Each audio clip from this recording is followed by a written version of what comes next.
This deck is looking real thin, Microsoft.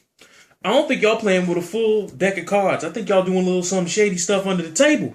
And we're going to talk about that today because remember back in the day, old school gaming, whether it be back in the 90s or the early 2000s, there wasn't too much of this infinite spectrum known as YouTube with video guides. You didn't have all these outlets on the internet and the outer realm and the inner realm into the outreaches of intangible digital space. You didn't have all these walkthroughs and easy guides on how to do the hard, intricate, advanced techniques of your favorite video game.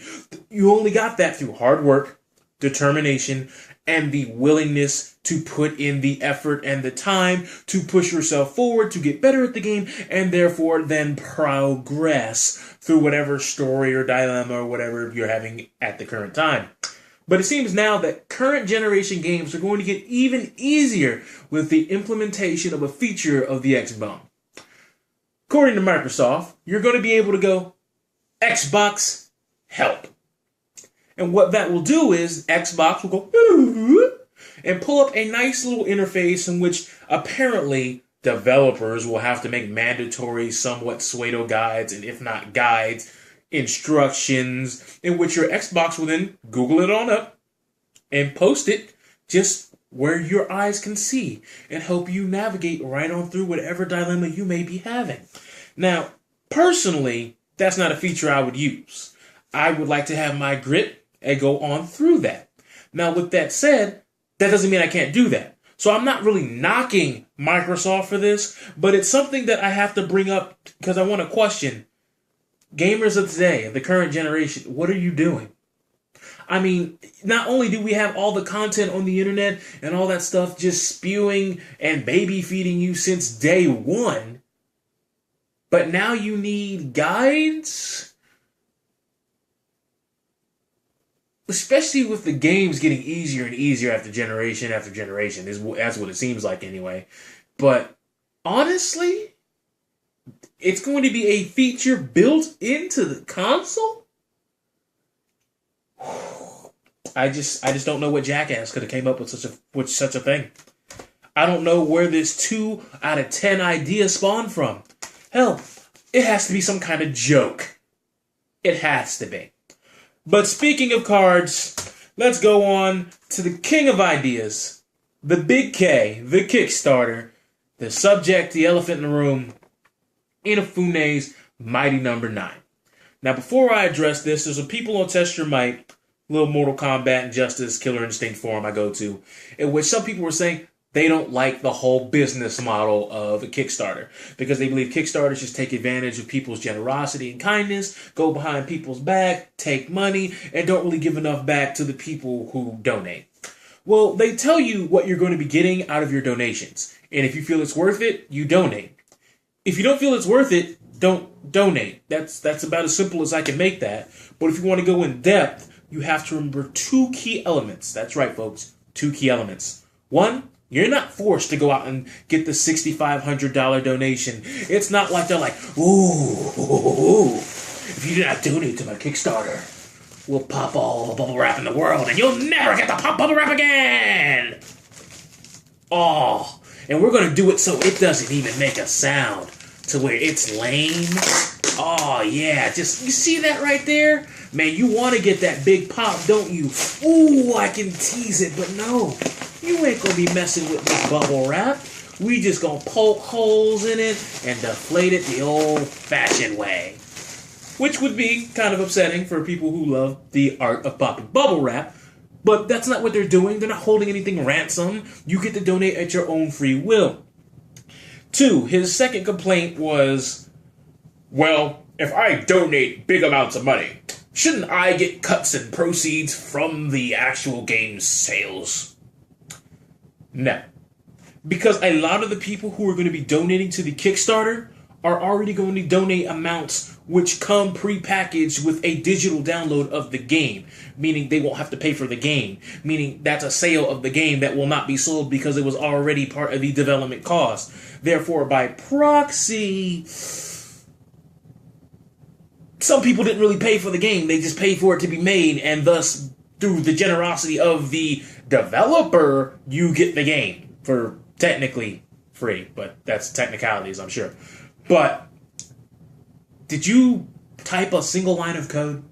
Did you do any of the backgrounds, any of the artistry? Were you an idea man? Did you put any content on the forefront? Did you put anything to even be chopped off on the chopping block for the development of Mighty Number 9? Because if you didn't, you don't deserve any sort of proceeds. You don't. And as far as I'm concerned, from what I've seen, you know, from what little has been shown of the ideas and the game and the screenshots, I'm feeling this is going to be a 10 out of 10. Because we have been waiting for a Mega Man X game to come over the horizon for years. That just ain't going to happen, player. Call it quits. Dial up the big Q. It's quitting time. Mega Man X just is not going to come back over the horizon. That's pretty much dead. It's tapped out. We haven't seen a Mega Man X game since, I believe, Mega Man X Command Mission. And that was back on the GameCube. On the Cube. On the early years of the GameCube. And the PlayStation 2 era at that. And therefore, you know, a spiritual successor is going to be as close as we're going to be able to cut it to that. But speaking of spiritual ties to Mega Man X, heard about that Batman Origins? You heard about the Arkham Origins, bro? You heard about that?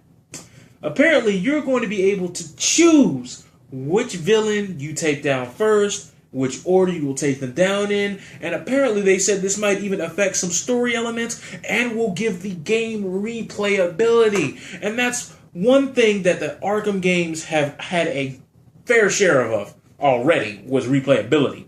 But now you get to manipulate the story, you get to do intricate things, and then hold up, play. They said you're going to get power-ups depending on which boss you beat. You get a power-up that's specific to them, like in Mega Man, where you beat a Robot Master, or you beat a Maverick, and then you take their power. That right there is absolutely beautiful. My Mega Man fancy is being tickled so hard right now. I might have to pull out that Joker card again if I can find it, because I got the jollies. That's right. Mr. J, I got the jollies. But, you know, as far as I'm concerned, I'm pretty sure Arkham Origins is going to be a great game. It's Batman. It's the Arkham series. They've done a pretty damn good job since the first game, and honestly, expectations are going to be met. As far as Mighty Number 9, we already know this looks like a solid project that is worth donating your money to. I personally have donated 40 beautiful, bodacious dollars just so this project can come along the horizon and do what it is just absolutely oozing with potential to do. Satisfy the masses, and if it clicks, oh my god, Capcom might even find it in their good graces to put time and development into a Mega Man X title that we can all get behind, and hopefully they do not ruin with BS DLC and horrid business practices. And as far as the Xbox One is concerned, it's getting better. It's getting there to a point to where it could be a console that I could welcome into my humblest of abodes, but you know, it's still got a ways to go. It's got to drop the Kinect. A lot of their games have got to get their head out of their own asses because the way they develop in Killer Instinct, the stuff they pull in with Forza 5, I'm not really down with that. But, you know, that's on me. And as far as this feature of pretty much spoon-feeding every little 12-year-old snot-nose, oh my god, I got still hard. Oh my god, I can't game. Oh my god. Oh my god. Gamer out there. Just... I don't know, man. Gaming and spoon feeding just two different things that I don't think should mix. Like, honestly, if you're gonna be getting on that level, you shouldn't be playing Halo. You shouldn't be playing any games. What you should be doing is playing some Dora the Explorer with that little blue mouse clicker and clicking on stuff and identifying what objects are. Do you see a 10? Click. Boop. Diaz.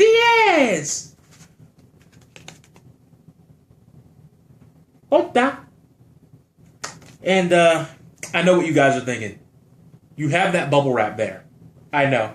It's an obligation. I'm not going to leave you guys out of the fold. Amen.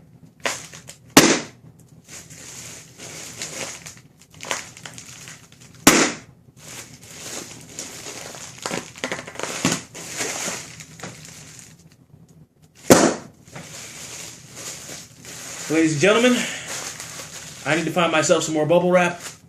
I need to find what Microsoft has done with the rest of their deck. And I will see you all at some point in the future. Good night.